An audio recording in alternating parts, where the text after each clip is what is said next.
اشقاء، متحاسدون، متباغضون، متساقلون، خپل منځ کې لس راوران دي دا مملکتونه. ولا يعرفون المحبة والاتحاد تحسبهم جميعا وقلوبهم شتى. اسلامي امت باندې همدا مثلا نن روانه ده که نه، خپل منځ کې خط مازې جوړ کړی ده، دې خط باندې مسلمانان ایخواته ویخواته راوجنګوه، ورځ تر بلې په زړونو کې بغض پیدا که، دغه اور ته پکای بل څوک وهي، ورمنډه که او پې رامنډه که، فکر ځان سره وکړ وژل کېږي څوک، د کومو امتونو په منځ کې تباغض و بغض پیدا کېږي د امت مسلمه، هغه څوک چې اصلي دښمنان مو دي هغه مو په دغه اور اخته کوي. اصلي خبره چیرته ده؟ دی وی الواجب علی المسلمین فی اقطار الارض. یو خط باندې موږ څومره دښمنان کړي یو، ای خواته هم پښتانه دي، دې خواته هم، دې خواته پښتون چې کینی موږ هغه غیرتي خلک یو، هغه څنګه ورکه مه یادوه، که دا خط ویوړل سي هغه ډیورن ابل سر باندې کېښودل سي بیا څه وایي؟ موږ ټول پښتانه هغه د غیرتي زمن یو. مخکې ودې ویلې که نه، تاسې په دې خط کله فکر وکړئ چې غربي دنیا چې کله ملل متحد جوړ سوی، خطونه جوړ سوي، ایرانیان هغه د نه سړي زمن دي په 2 روپۍ هم نه پوهېږي، که دا خط طالبانو بیا هراتیان ورته وایي چې په هېڅ هم نه پوهېږي، ایران بې غیرته خلک دي، داسې ده واغسې ده. که دا خط دلته راوړي په فرا باندې کې، بیا چې ورسره کښېنې څنګه چل د مینه ورکه، هراتیان هم چندان د سړي زمن نه دي، بې غیرته خلک دي. او که دا خط مشهد ته بیا ویسي، بیا څه وایي؟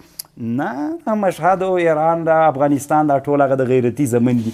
یو خط کار خراب کړی که نه ده خراب کړی؟ طالبانو مسلمانان په خط باندې فکر کړی دی یو ورځ تاسې چې د خط موږ د اسلامي امتونو په مابین کې بیلتونو، بغضونو، عداوتونه پیدا کړي، اصلي دښمن یې له موږ نه دومره لرې کړی. کاش کې دغه سرحدونه چې نن پاکستان او ازبکستان سره مو درلودل، ایران سره مو درلودلی، دا ټول یو وای.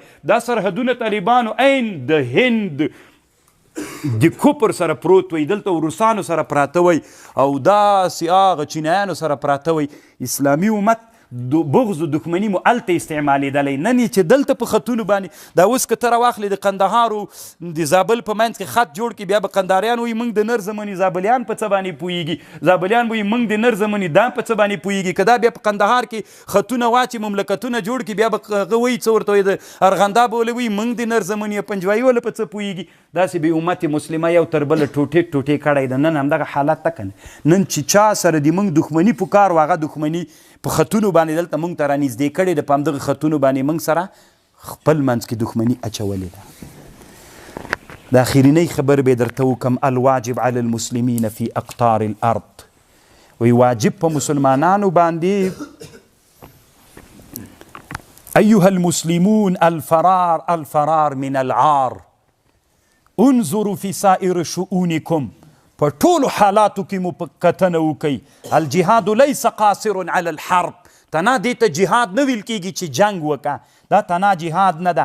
انتم اليوم تحتاجون للجهاد فی کل شیء. ای امت مسلمه، جهاد په هر میدان کې وکئ، فی التجارة، فی العلم، فی حفظ البلاد، فی عدم ضیاع الوقت. نن اسلامي امت څومره وخت ضایع کېږي. زه طالبانو بادغیس ته تللی یم، په لاره باندې روان وو، قلیناو نه چې تلو، مرغاب ته تللو، نو د مقر ولسوالۍ یوه ولسوالۍ وله، نو موږ سره 3 موټره ول. نو ملګري ته مې ویلې مل دا موټر ودروه، ډېر خلک را جمع ول، په دشته کې غېږې نیولې، مل دا موټر ودروه ورځو. چې ورغللو دوی غېږې نیولې، په سوونو انسانان را جمع ول، هلکان ول، ځوانان ول. نو بس چې ورکته سولو زه یې وپېژنم، مې زه ټول ستړي مسي، یو دم خو د ټولو سره موږ هم ستړي مسي، ستړي دومره ډېرې ستړي مسي نه سو کولی. بس چې پوښتنه مې د خلکو نه وکړله، طالبانو نه مکتب و نه مدرسه وله، ډېره لرې ولسوالۍ وله. نو سهار راجیګ سي، غېږې ونیسئ، راونیسئ، بیا چپه کوي را چپه کوي، نو ټول انسانانو په دې باندې عمر تېرېږي. تاسې د خپلو وطنونو کې د ځان سره فکر وکړئ، تاسې د خپل ځوانان په څه شي باندې عمرونه مصرفوي. ما پرون درته ویلې د معلمینو ډېره ګناه ده د علي رضی الله عنه په خبره، که د